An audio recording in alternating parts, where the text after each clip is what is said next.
आपने कहा बिहार में 60-70 लड़े हम, आपने कहा ना अभी नहीं लड़े। सुनिए, नहीं लड़े, 20 लड़े, 19, चलिए जीते कितने 5, बाकी 9 सीट पर गठबंधन जीत गया हमारे खिलाफ। 5 सीट, सुनिए 5 सीट पर एनडीए जीत गया, और 9 और 5 के अगर वोट्स मिला भी लेंगे आप, तब भी वो मेजॉरिटी के करीब नहीं है जो जीते वो लोग। मेरे भाई जरा रिसर्च कर लीजिए, हम थम्स अप नहीं है, वो थम्स अप लीडरों का जमाना जा चुका है। हाँ, आपका सवाल ये है, हम समझ चुके आपका सवाल ये क्या है, और हमारा जवाब ये है कि हम लड़ेंगे इलेक्शन। हम किसी के गुलाम नहीं है, जर खरीद गुलाम नहीं है कि उनको जिताएंगे। हम बहुत 60 साल से सबको जिता रहे, हम जीतेंगे इंशाल्लाह। उत्तर प्रदेश का मुसलमान जीतेगा। कब तक हम इनको कंधों में बिठाकर, कभी अपना बेटा बनाकर, कभी अपना भैया बनाकर, कभी अपना नेता बनाकर, कब तक इन लोगों को जिताते रहेंगे? हम क्या कोई खैदी हैं? अब हम वोट डालेंगे, हम जीतेंगे। संविधान में इनको इजाजत है, और इसमें पेट में दर्द क्यों हो रहा है? साहब ने पुणे में एक बार फिर से ये कहा है कि हिंदू और मुसलमानों के पूर्वज एक है। उन्होंने कहा कि हमारी एकता ही हमारा अतीत ही हमारी एकता का। मैं, हाँ, रणवीर साहब बोलिए ना। रणवीर, आप कहाँ हैं? रणवीर भाई दिख गए, आप बोलिए। मैं वो जवाब दे चुका हूँ सर उस पर। दोनों को पिछले 2019 के लोकसभा के चुनाव में CSDS का डेटा है 2019 का कि 70% मुस्लिम्स वोटेड फॉर, 70% मुसलमानों ने BSP और सपा को वोट दिया, और 50% के ऊपर हमारे हिंदू भाइयों ने बीजेपी को वोट दिया। ये मैंने कहा है।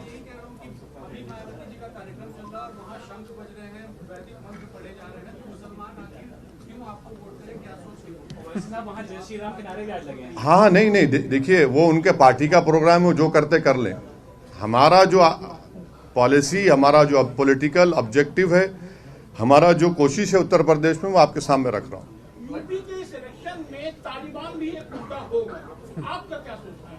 क्या होगा? तालिबान है वो यूपी कौन बना रहा है? मैं आपको बताऊं, ऐसे नाम लेने से क्या मतलब है? किसी पार्टी का नाम ऐसे ले रहा हूं। अरे आप क्यों डर रहे हैं? हाँ, बीजेपी कह रही है कि जो तालिबान का सपोर्ट कर रहे हैं, यहाँ पे ऐसे लोग हैं जो सपोर्ट कर रहे हैं। हाँ, ये बोलिए ना, नाम लेके बोलिए। तो सुनिए, हाँ सुनिए, हकीकत ये है कि भारत के टैक्स पेयरों के पैसे 35,000 करोड़ रुपये हमने अफगानिस्तान में लगाए, जिसमें वाजपेयी सरकार भी सत्ता में थी, मनमोहन सिंह की सरकार और मोदी सरकार की 6.5-7 साल। ये 35,000 करोड़ में हमने डैम बनाए, अफगानिस्तान में हमने उनकी पार्लियामेंट बनाई, ईरान से छबार पोर्ट हम बना रहे हैं ताकि वहां से ट्रेड हो सके अफगानिस्तान में। अब वहां पर तालिबान आ चुका है, और पिछले 20 साल में हर साल हमने करीब 800 से 900 अफगानियों को अफगानिस्तान से भारत लाकर उनको एजुकेशन करवाया, doctor, engineer, Indian military academy पढ़ाया। तो ऐसे 16,000 लोग हुए। हम ऑल पार्टी मीटिंग में गवर्नमेंट मोदी सरकार से सवालात किए, जो मैं दोहरा देता हूं, आपकी आसानी हो जाएगी समझने के लिए। मैंने ये पूछा कि क्या तालिबान एक टेररिस्ट ऑर्गेनाइजेशन है? अगर है तो यूनाइटेड नेशन में भारत सैंक्शन कमेटी का चेयरमैन है, तो क्या उनको डीलिस्ट करेगा या उनको वैसे ही बरकरार रखेगा? नंबर 1। अगर ये नहीं करते तो क्या आप अनलॉफुल एक्टिविटीज प्रिवेंशन एक्ट में आप उनको टेररिस्ट लिस्ट में शामिल करेंगे, नहीं करेंगे? आप बताइए ना। और अगर ये भी नहीं करते तो फिर उनको खामोश रहना चाहिए, इस तरह की वाहियात बातें ना करें। जो उनको अपोज करा उसको ये नाम पुकार देंगे। आप सत्ता में हैं, ये सवालात मैंने ऑल पार्टी मीटिंग में भी किए, पब्लिकली भी किया हूं और आज आपके सामने कर रहा हूं। और मेरा मानना यह है कि अफगानिस्तान में जो तब्दीली आई है वो भारत के लिए ठीक नहीं है। पांचवी बात सुन लीजिए, कल का हिंदुस्तान टाइम्स अखबार,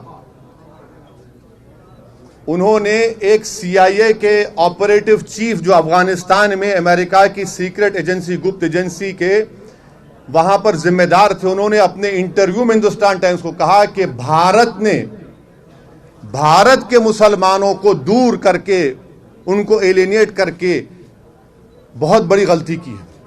ये अफगानिस्तान के पस मंजर उन्होंने कहा, मैंने नहीं कहा। ये उन्होंने अपने इंटरव्यू में यह भी कहा कि भारत में ये रिलीजियस और नेशनलिज्म के नाम पर जो कुछ हो रहा है ठीक नहीं है, उनके अल्फाज हैं। मैं फिर से आपके जरिए से मोदी सरकार से पूछ रहा हूं, वो जो CIA का जो जिम्मेदार आदमी अफगानिस्तान में था, जो ट्रंप सरकार को और बाइडेन को भी उनके लिए एडवाइस का, क्या वो सही कह रहा है झूठ? अगर झूठ कह रहा है तो कंडेम करिए उसको आप। ये हमारे सवालात हैं। और जो कुछ अफगानिस्तान में हुआ है और होने जा रहा है, उससे पाकिस्तान को फायदा हो रहा है। बहैसियत एक इंडियन के ये हमारे लिए फ्यूचर में ये चैलेंजेस पैदा हो सकते हैं, जिसको सरकार को जवाब देना है। नहीं नहीं, आप मुश्किल पूछिए ना। आप कोई मैथ्स के टीचर तो नहीं है हमारे। किसके? सर पहले उनको अप्रोच तो करने दीजिए। हम तो बात करेंगे, हम तो बोल रहे हैं हम बात करने तैयार हैं, वो बात तो करें ना सर। वैसे साहब, एक सवाल मेरा है कि जितनी भी विपक्षी पार्टियां हैं, हाँ? उत्तर प्रदेश में जितनी भी विपक्षी पार्टियां हैं, उनके पास संगठन है, समाजवादी पार्टी, बसपा पार्टी, कांग्रेस, जो भी है। आपको लगता है हमारे पास नहीं है? आपको लगता है हमारे पास नहीं है? उत्तर प्रदेश में नहीं, आपको एक दिन हम अपनी गाड़ी में लेकर फिरेंगे, 10-15 जिला लेकर जाएंगे और आप थक जाएंगे, इतना फिरेंगे हम। आपको बताएंगे संगठन कहाँ है। बिल्कुल है संगठन। आप अगर आप बात कर एक मिनट, अगर आप बात कर रहे हैं 2017 की तो यकीनन मानता हूं, मगर पिछले 2.5-3 साल में मैं, हमारे पार्टी प्रेसिडेंट शौकत साहब और तमाम जिम्मेदारान, डॉक्टर साहब हमारे उत्तरौला के कैंडिडेट हैं, उन सब ने बहुत से करीब 40 से 50 जिलों में संगठन को अच्छी तरह मजबूत किया है, बूथ लेवल तक बनाने की कोशिश की है। संगठन है। 5 साल पहले नहीं था, मैं मानता हूं उस बात को, मगर अब है। लेकिन पिछड़ा वर्ग जो है, OBC है और अल्पसंख्यक जो है, वो रोडों पे दिखे, लेकिन आपकी पार्टी उनको समर्थन करती नजर नहीं है। रोडों पे दिखे? अभी भी रोड पे है। किसने पार्लियामेंट में CAA का बिल फाड़ा? नहीं, एक मिनट, अखिलेश यादव ने फाड़ा, कांग्रेस ने फाड़ा, कौन? किसने राह दिखाई कि ये CAA का कानून 2 मजहब के लोगों को, मजहब के बुनियाद पर देश को कमजोर कर रहा है? हमने कहा। आज भी हम साथ हैं। हम आपको ये कहना चाह रहे हैं कि जरा हमारे नजरिए से भी बात को देखिए। ऐसी आपकी बात, आपका सवाल सही है, मगर वो सवाल में सच्चाई नहीं है। वैसे साहब, योगी आदित्यनाथ के लिए आपने कहा कि इंशाल्लाह योगी को मुख्यमंत्री नहीं बनने देंगे। हाँ। आप चुनाव लड़ रहे हैं 100 सीटों पर। हाँ। फिर मुख्यमंत्री कौन बनेगा और मैथ क्या है? देखिए, आप जानते हैं बीजेपी के एक MP हैं, पाल साहब, जानते हैं ना? पाल साहब बने थे ना मुख्यमंत्री। हाँ, तो यहाँ पे ठहरे, हम भी तो पॉलिटिकल स्टूडेंट हैं, ये तो पॉलिटिकल स्टूडेंट हैं। कर्नाटका में येदियुरप्पा बने, होता है भाई, हो सकता है, इंशाल्लाह क्यों नहीं होगा। हमारा ऑब्जेक्टिव है कि उत्तर प्रदेश से बीजेपी को हराया जाए। हमारा कोशिश होगी इंशाल्लाह ताला कि उत्तर प्रदेश से हम MIM के विधायक बने। हमारी कोशिश होगी कि अतीक साहब और भाभी और जो भी उनके परिवार से लड़ना चाहेगा वो विधायक बनकर जाकर उत्तर प्रदेश में जोर से नाइंसाफी के खिलाफ आवाज उठाए। तो ये हमारी कोशिश होगी, ये हमारा ऑब्जेक्टिव है। इसमें बुरी बात क्या है? इसमें तकलीफ क्यों नहीं? क्या बात है? 100 सीटों पर आप चुनाव लड़ रहे हैं। अरे भाई, हमने कहा कि 100 सीट पर तैयारी हो रही है, तो हमने कहा कि 100 है, 100 से बढ़ेंगे भी हो सकता है। सर, आप भागीदारी से मोर्चा में है। क्या हिंदुओं को टिकट देंगे आप? बिल्कुल देंगे। आपकी पार्टी क्यों नहीं देंगे? बैकवर्ड और जो आज क्यों नहीं देंगे? बराबर देंगे। OBC हमारे भाई हैं, दलित हमारे भाई हैं, क्यों नहीं देंगे, बराबर देंगे। एप्लीकेशन भी है, बहुत से लोग अप्लाई करें, बिल्कुल देंगे, इंशाल्लाह जीतेंगे, वोट भी मिलेंगे।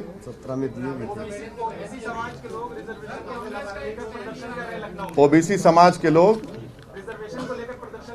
नहीं, वो ये कह रहे हैं, हमने पार्लियामेंट में कहा कि ओबीसी समाज का सेंसस होना चाहिए, बराबर होना चाहिए। मुसलमानों में भी ओबीसी हैं, उनका भी सेंसस होना चाहिए। तो 40 से 50 जिलों में अब हमारा संगठन है और 100 से ज्यादा सीटों पर लड़ने की तैयारी है। इस बात का भी जिक्र किया ओवैसी ने अपने इस संबोधन में।